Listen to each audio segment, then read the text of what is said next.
ঋগ্বেদে একটি মন্ত্র আছে, সূর্য আত্মাস জগৎস্তত, মানে সূর্য এই জগতের আত্মা প্রাণ। শুনে কবিতার মতো লাগছে, কিন্তু একটু ধীরে ভাবো। আজকের বিজ্ঞানও তো ঠিক এটাই বলছে, সূর্য ছাড়া জীবনই অসম্ভব। সূর্য শুধু আলো দেয় না, সে আমাদের পৃথিবীতে পাঠায় এমন সব কণা যাদের বলে সোলার উইন্ড।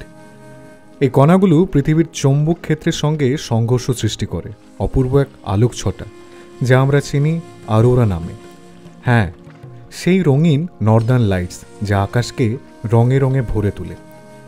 এখন একটা প্রশ্ন, প্রাচীন ঋষিরা যখন বলেন সূর্যই প্রাণ, তখন কি তারা এই লাইভ সাস্টেইনিং এনার্জির কথাই বলেছিলেন, নাকি তারা জানতেন সূর্যের আলো শুধু আলো নয়, তা আসলে এক ধরনের শক্তি যা আমাদের স্নায়ু, কোষ, এমনকি আত্মাকে পর্যন্ত স্পর্শ করে? আরও একটি গভীর মন্ত্র আছে ঋগ্বেদে, আদিত্য পততি ইয়ৎসহা, মানে সূর্য নেমে আসে আকাশপথে একটানা নির্বিচারে। প্রথমে শুনলে মনে হবে এ তো একটা কবিতার লাইন, সূর্য ওঠে সূর্য ডোবে এই কথা বলা হচ্ছে। কিন্তু একটু ভেবে দেখো, এই মন্ত্রে কি শুধু সূর্যোদয় সূর্যাস্তের কথাই বলা হচ্ছে, নাকি প্রাচীন ঋষিরা বুঝেছিলেন আরও বড় কিছু? যে সূর্য নিজে কোথাও যায় না, বরং সে এক স্থির কেন্দ্রীয় শক্তি, আর আমরা এই পৃথিবী সহ সব গ্রহ তাকে কেন্দ্র করে ঘুরে চলেছে। ভাবতো, এই কথাগুলোই লেখা হয়েছিল আজ থেকে ৩,৫০০ বছর আগে। তখন পৃথিবীর বেশিরভাগ সভ্যতা বিশ্বাস করত সূর্যই পৃথিবীর চারদিকে ঘোরে। কিন্তু ঋগ্বেদের এই মন্ত্রে সূর্যকে পতনশীল বা আকাশপথে নেমে আসছে বলা হলেও তাকে চলমান নয়, বরং এক ধরনের কেন্দ্রীয় অবস্থানে রাখা হয়েছে। এটাই আজকের বিজ্ঞানে পরিচিত হেলিওসেন্ট্রিক মডেল নামে, যা অনেক পরে মানে ১৫৪৩ সালে কোপারনিকাস বলেছিলেন সূর্য স্থির আর পৃথিবী সহ গ্রহগুলো সূর্যকে কেন্দ্র করে ঘোরে।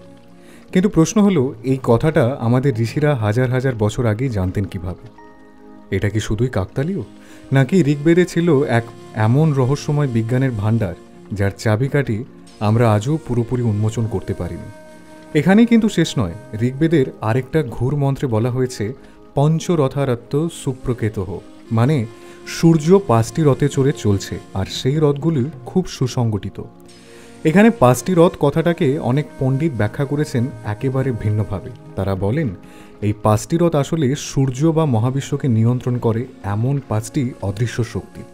শুধু কল্পনা নয়, আজকের আধুনিক বিজ্ঞানেও বলা হয়েছে মহাবিশ্বের গোটা নিয়ম নীতি চলে মাত্র ৫টি মৌলিক শক্তির উপর, যেমন ১ মহাকর্ষ বা gravity, ২ electromagnetic force, ৩ strong nuclear force, ৪ weak nuclear force, আর বিজ্ঞানীরা এখন ভাবছেন পঞ্চম শক্তি হিসাবে থাকতে পারে ডার্ক এনার্জি বা অন্ধকার শক্তি। আমরা তো আজও জানি না ঠিক কি এই ডার্ক এনার্জি, কিন্তু হাজার হাজার বছর আগে কেউ এক গহীন ধ্যানে বসে এসব বলের অস্তিত্ব টের পেয়েছিলেন।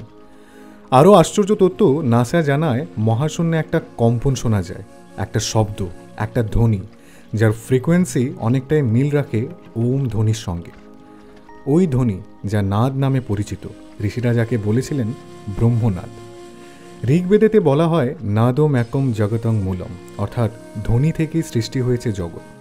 এখন আধুনিক স্ট্রিং থিওরিতে বলছে বিশ্বের সব কণা এক একটা ভাইব্রেটিং স্ট্রিং, অর্থাৎ কম্পনের মাধ্যমেই ঘটিত এই বিশ্ব।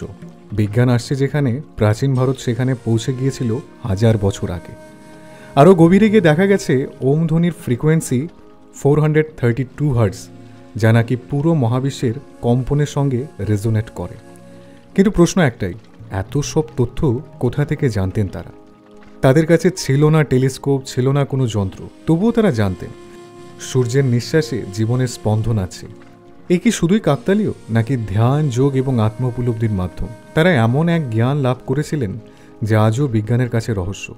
একটা শেষ প্রশ্ন তোমার জন্য, যদি ব্রহ্মাণ্ডের রহস্য সূর্যের প্রাণশক্তি কম্পনের ভেতরে লুকিয়ে থাকে সৃষ্টি রহস্য, তাহলে আমরা কি আবার ফিরে যাব সেই জ্ঞানের কাছে, নাকি এই জ্ঞান হারিয়ে যাবে শুধুই প্রাচীন কাহিনীর ভেতরে? তুমি কি বিশ্বাস করো ঋগ্বেদে লুকিয়ে আছে এমন বিজ্ঞান যা আজও পুরোপুরি উন্মোচিত হয়নি? কমেন্টে জানাও তোমার মতবাদ। এমন আরও চমকপ্রদ তথ্য জানতে আমাদের পেজটি ফলো করে রাখুন এবং আপনার মতামত জানাতে ভুলবেন না। ভালো লাগলে লাইক, কমেন্ট, শেয়ার এবং সাবস্ক্রাইব করে আমাদের সঙ্গেই থাকুন।